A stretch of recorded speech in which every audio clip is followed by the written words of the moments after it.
E vamos analisar estas eleições e o que se pode esperar com Paulo Marcunes, jornalista e correspondente do UOL, e José Manuel Diogo, vice-presidente da Câmara de Comércio Luso-Brasileira. Muito boa tarde aos dois. Comece por si, Paulo. Estas 4 semanas ajudaram na tomada de decisão dos milhões de indecisos e podem diminuir a abstenção nesta segunda volta? É o que indica a situação de hoje. As informações que há no Brasil é de que tem uma presença muito grande dos eleitores nas urnas. Em alguns locais houve ações da Polícia Rodoviária Federal no sentido de barrar autocarros que transportavam pessoas, mas é um número não muito expressivo. É um mau sinal, no sentido de que uma organização que deveria ser do Estado tomar partido é péssima, né? E o superintendente, o diretor da Polícia Federal pediu voto para o candidato Jair Bolsonaro, para o presidente da República, mas, de modo geral, está funcionando. E o que tudo indicam as pesquisas é isso, é que houve uma definição do voto, muito mais do que na primeira volta, e a redução do número de indecisos, até com adesões de partidários, principalmente em torno do candidato Lula da Silva. Agora, as pesquisas surpreenderam na primeira volta. Mas vão ser mais precisas na segunda volta? Eu acho que sim, espero que sim. Também esta questão, há pouco falávamos da violência e ontem assistimos a um episódio com uma deputada. Em que é que contribuem para agravar ainda mais a bipolarização e a situação no Brasil? Olá, boa tarde, Paulo. Boa tarde. Tudo o que é... O bolsonarismo tem uma característica muito interessante. Ele empodera as pessoas em torno de factos e de ações e de realidades que não têm adesão a nada a não ser à vontade das próprias pessoas. E isso leva a que muitos destes factos, que não são só o triste episódio da Carla Zambelli ontem, exibir uma arma e apontá-la em pleno coração de São Paulo, quando é proibido usar armas, como o episódio do antigo deputado, vice-presidente do partido, o Jefferson, que, estando preso em casa, tinha armas e as atirou contra a polícia. Tudo isso faz parte de uma estética que se foi...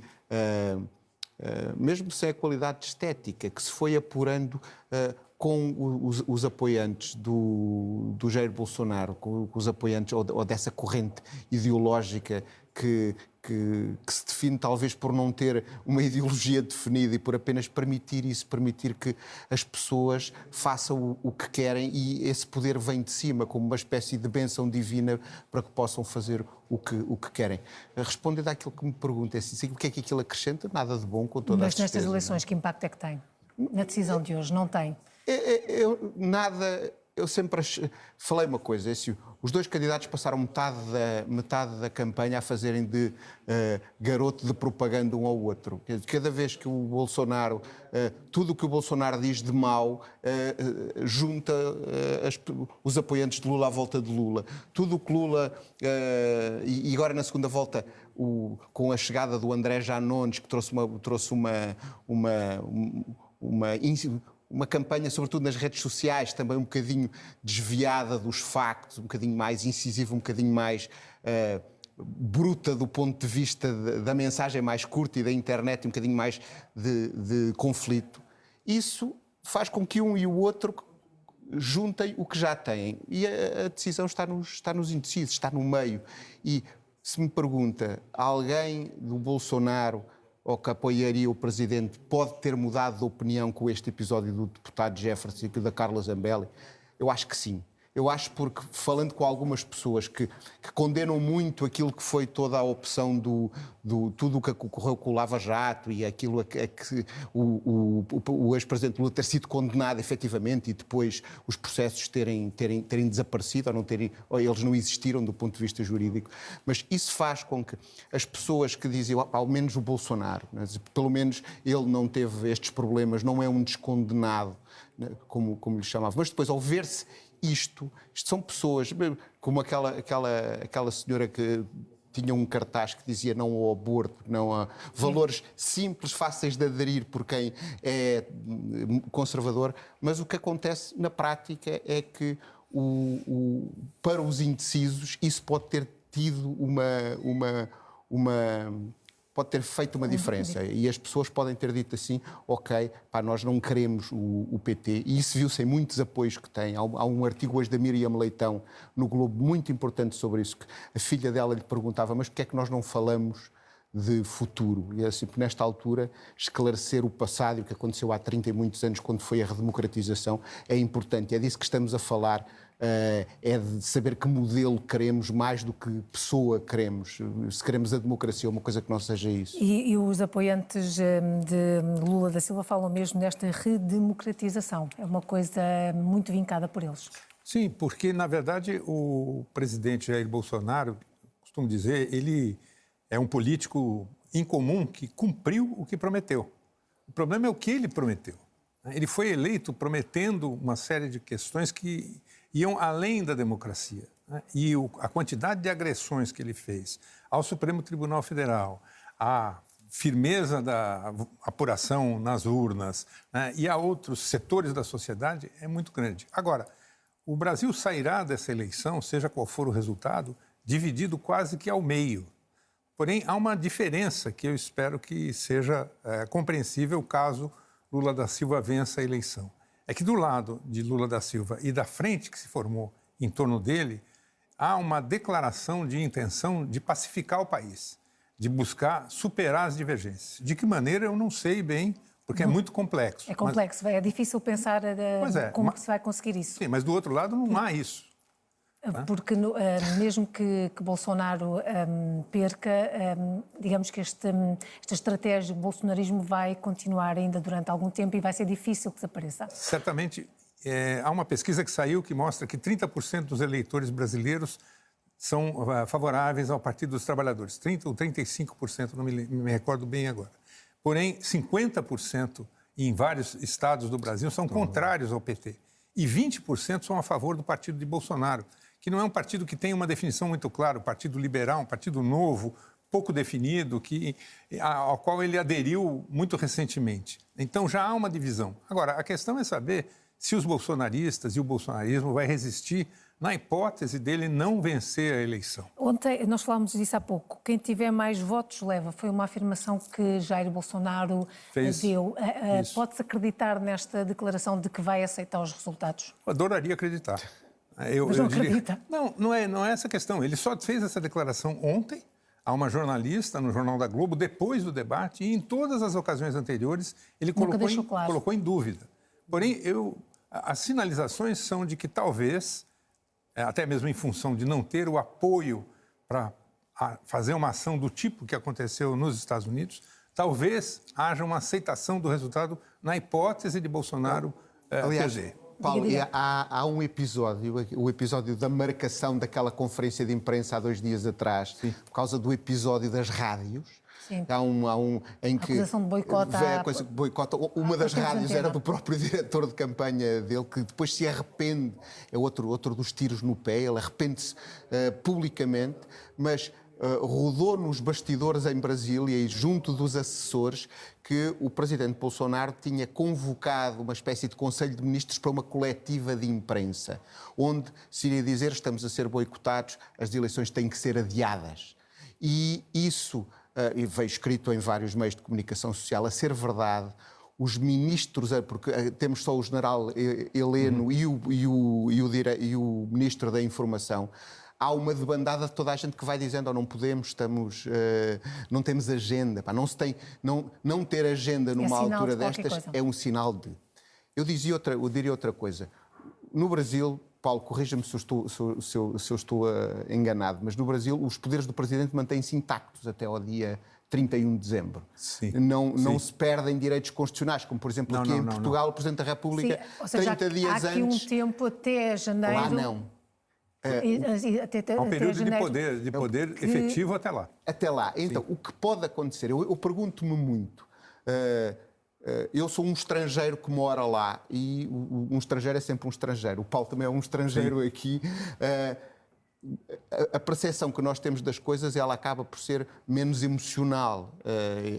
E O que eu não consigo perceber, porque eu conheço gente boa e lido com gente boa, com a qual não se pode falar de política, mas que se pode falar de negócios e de cultura e de muitas coisas, mas o assunto desta clivagem do Brasil não aparece. E eu, olhando agora para o que nós estamos a assistir hoje, havendo uma mudança do poder e o poder cair para o Partido dos Trabalhadores, eu não sei verdadeiramente, esse é o meu maior receio. Transição até janeiro. O que é que vai acontecer na transição porque não podemos esquecer, como dizia o Paulo, o Partido Liberal é uma espécie de sopa da pedra. Ele era um partido pequeno que na época do vira-vira no Brasil há uma coisa extraordinária, os deputados podem mudar de partido. Carregar o mandato, inclusive. É uma coisa sui generis. Por exemplo, eu sou de um partido de esquerda, posso mudar para um partido de direita desde que as condições que me ofereçam para a campanha que se avizinha sejam melhores. E o partido tinha 30 e poucos deputados, passou a ter 70 com essa mudança do chamado centrão. São os deputados do meio que trocam a sua fidelidade por dinheiro, que depois podem usar para manter o seu poder nos círculos eleitorais de onde provêm. E depois o partido teve 90 deputados, 90 e pouco. Portanto, o que é bolsonarista é felizmente pouco. E há uma coisa boa, o centrão já trabalhou com o Lula. Já trabalhou com o PT, sabe como é que ele trabalha e como é que o Centrão se organiza. Isso pode ser decisivo entre algum frisson, algumas manifestações, algumas coisas exacerbadas existirão, no caso disso acontecer, mas eu acredito que o Brasil sempre resolva isso e as pessoas possam seguir em frente. A grande questão é esta transição até adquirir formalmente o poder em janeiro, como é que vai ser feita? Justifica-se, há receios de que se agrave a violência, há receios de que haja uma grave crise institucional. Esses receios são reais? Olha, eu não tenho essa bola de cristal, mas eu lembro apenas um episódio que aconteceu num outro país muito diferente do Brasil, mas que eu acompanhei um ano depois, quando estive lá, que aconteceu no Timor-Leste, quando se votou pela independência do Timor. Né? Os indonésios que perderam a eleição encastelaram os jornalistas num hotel e liberaram as milícias timorenses para destruir o país, e o país foi destruído. Claro que uma coisa é bastante diferente da outra, a dimensão do país, a distância, a organização, tudo é diferente. Porém, indica isso a força que pode haver de milícias e de organizações que têm prosperado no Brasil. Né? O número de pessoas que têm armas à sua disposição é muito grande, muito maior do que no passado. E, ao mesmo tempo, resta saber como é que as polícias militares dos estados, que farão o enfrentamento principal, porque o Exército não entraria nesse jogo, elas vão reagir diante desse tipo de ação. De como as Forças Armadas encararem uma eventual derrota de Jair Bolsonaro. Agora, há uma diferença muito grande, que é a maior parte dos golpes no Brasil, né, militares, tiveram sempre o apoio dos Estados Unidos. Nesse caso particular, os Estados Unidos estão claramente engajados na manutenção da democracia no Brasil. Então, a situação é diferente. O papel aqui de Joe Biden amanhã, no dia seguinte, será também determinante para acalmar ou não? Será importante, com certeza. Em que medida? Eu já disse, aliás, ele recebe o apoio de todos os democratas, por assim dizer, o Lula da Silva. E mesmo internamente, Portugal, Espanha mesmo internamente há declarações de voto. Os pais do Real, que são tudo menos do Partido Trabalhista, dizem que é preciso votar no Lula. Hoje, nas redes sociais, o histórico do PSDB, o anterior presidente da Câmara, o Rodrigo Maia, sim, ele publica a declaração de voto dele com os dedos em L, portanto, uma coisa que eu também não poderia fazer, sim, e fez. Agora, pegando um pouco no que o Paulo diz, há uma coisa muito importante. O Brasil é muito, muito heterogéneo. As milícias são mais importantes nos sítios no que noutros. Sim. E esse é outro receio que eu tenho, é que onde, como se fossem dois pulmões, onde o sangue venoso e o sangue arterial se encontram, onde as milícias e os pastores evangélicos e as igrejas na periferia já se substituíram ao Estado na administração dos bens normais, da segurança, e noutras coisas, aí eu temo que possa haver movimentos que sejam complicados, mas no Rio de Janeiro, em São Paulo, em locais mais complexos, até em Belo Horizonte, onde curiosamente o governo ou a empresa que gera os transportes até agora desrespeitou a lei que obrigava a transportar os trabalhadores, que é uma coisa curiosa. Portanto, não podemos olhar assim para o Brasil, isto vai acontecer uma coisa que é de já. norte a sul, né? Não, Não é muito grande, pode acontecer em muitos Vamos sítios. ter que esperar pela noite de hoje. Agradeço aos dois por terem analisado aqui connosco as eleições no Brasil. Muito obrigado. Obrigado.